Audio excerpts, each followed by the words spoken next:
నేను హిందువును. నేను సనాతనుణ్ణి.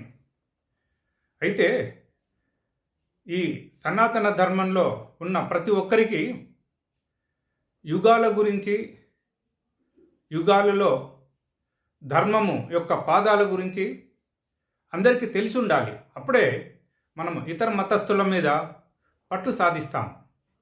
మనకు పట్టు రావాలి అంటే ఆ యుగాలు 4 యుగాలని కృతయుగం, త్రేతాయుగం, ద్వాపర యుగం, కలియుగం అని మనకు తెలిసి ఉండాలి. అదేవిధంగా ధర్మానికి 4 పాదాలు ఉన్నాయని, 4 పాదాలు ఒక్కొక్క యుగంలో ఒక్కొక్క పాదము నశించిపోయిందని విషయం కూడా మనకు తెలుసు. అయితే ఆ పాదాలు ఏంటివి అనే విషయము మనం ఎప్పుడు పట్టించుకోలేదు. దాని కారణంగానే మనము ఇతర మతస్థుల దగ్గర మనకు ఏమీ తెలియనట్లుగా మనము ఉండిపోతున్నాం. ఆ 4 పాదాలు, ఒకటి సత్యము, రెండవది శౌచం అంటే పరిశుభ్రత, మూడవది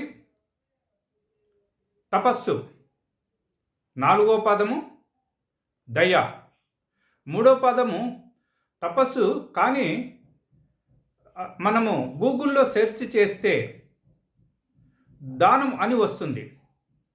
కానీ అది నా ఉద్దేశంలో, నా అభిప్రాయం ప్రకారం అక్కడ దానం కాదు, తపస్సు ఉండాలి. ఎందుకంటే ఇప్పుడు తపస్సు చేసేవాళ్ళు చాలా తక్కువ మంది ఉన్నారు. అదేవిధంగా దయ చూపించే వాళ్ళు కూడా తక్కువ ఉన్నారు. ఇక పరిశుభ్రంగా ఉండేవాళ్ళు అంటే మనస వాచ కర్మన పరిశుభ్రంగా ఉండాలి. దాన్ని శౌచం, సంస్కృతంలో శౌచం అని అంటారు. అది ఎంతవరకు ఉంది అని ఎవరికి వారే నిర్ణయించుకోవాలి. ఇక సత్యం, ఎంతమంది సత్యం మాట్లాడుతున్నారు అనేది కూడాను ఎవరికి వాళ్ళే నిర్ణయం తీసుకోవాల్సి ఉంటుంది. ఈ సనాతన ధర్మం గురించి వివరించాలంటే అది నా జ్ఞానానికి సరిపోదు. ఎందుకంటే నేను వేదాలు చదవలేదు, స్మృతులను చదవలేదు, శాస్త్రాలను చదవలేదు. నాకు ముఖ్యంగా సంస్కృతం రాదు. మనం ఏం మాట్లాడినా సత్యమే మాట్లాడాలి. మనము ఈ సనాతన ధర్మంలో ఉన్నవాళ్ళు అంటే హిందూ ధర్మంలో ఉన్నవాళ్ళు ప్రతి మతాన్ని మనం స్వీకరించాలి. కానీ మన ధర్మం దగ్గరికి ఎవరు వచ్చినా, మన ధర్మాన్ని ఎవరు కించపరిచినా, మన ధర్మం గురించి ఎవరు అవహేళన చేసినా వారి తాట తీయాలి. ఎందుకు తాట తీయాలంటున్నా అంటే ఆ మూర్ఖులకు ఈ హిందూ ధర్మం గురించి తెలియదు. నిజానికి ఆ వాళ్ళు రాక్షస వంశానికి సంబంధించిన వాళ్ళుగా మనం భావించాలి.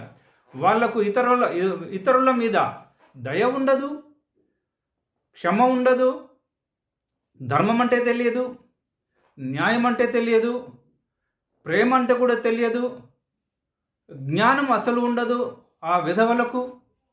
ఇక అంకితభావము, ధైర్యము, ఈ 2 విషయాలలో వాళ్ళు అధర్మం చేయనీకి మాత్రము ఈ ధైర్యాన్ని, అంకితభావాన్ని ఉపయోగించుకుంటారు. అయితే మనం ఇప్పుడు చేయవలసింది ఏంటంటే మన హిందూ ధర్మాన్ని మనం కాపాడుకోవాలంటే మన దగ్గరికి ఎవరు వచ్చినా మనము ధైర్యంగా వాళ్ళని ఎదుర్కోవాలి. కొదమసింహంలా మనము వాళ్ళ మీద న్యాయబద్ధంగా విజయం పొందాలి. కావున నేను ఈ హిందూ ధర్మంలో ఉన్న వాళ్ళకు చెప్పేది ఒకటే, మన ధర్మం దగ్గరికి ఎవరు వచ్చినా మనము ఓపికతో, సహనంతో ఉండకూడదు. వాళ్ళను తరిమి కొట్టేంత ధైర్య సాహసాలను మనం ప్రవర్తించాలి. మనము పట్టుదలతో ఉండాలి. మనము సత్యాన్ని మాట్లాడాలి. మనము పరిశుభ్రంగా ఉండాలి. మనము తపస్సుతో కూడిన మనస్కులమై ఉండాలి. దయ కలిగి ఉండాలి. అదే సమయంలో ధర్మాన్ని రక్షించేందుకు అధర్మం చేసినా తప్పు లేదు. కాబట్టి ఈ అధర్మ పరులను అధర్మంగానే మనము ఎదుర్కోవాలి. కావున ప్రతి హిందువుకు నేను చెప్పేది ఒకటే, ఇక అన్య మతస్థులను మనం ఎదిరించక తప్పదు, మన హిందూ ధర్మాన్ని కాపాడుకోక తప్పదు అని చెప్తూ ముగిస్తున్నాను. జై భారత్ మాతా.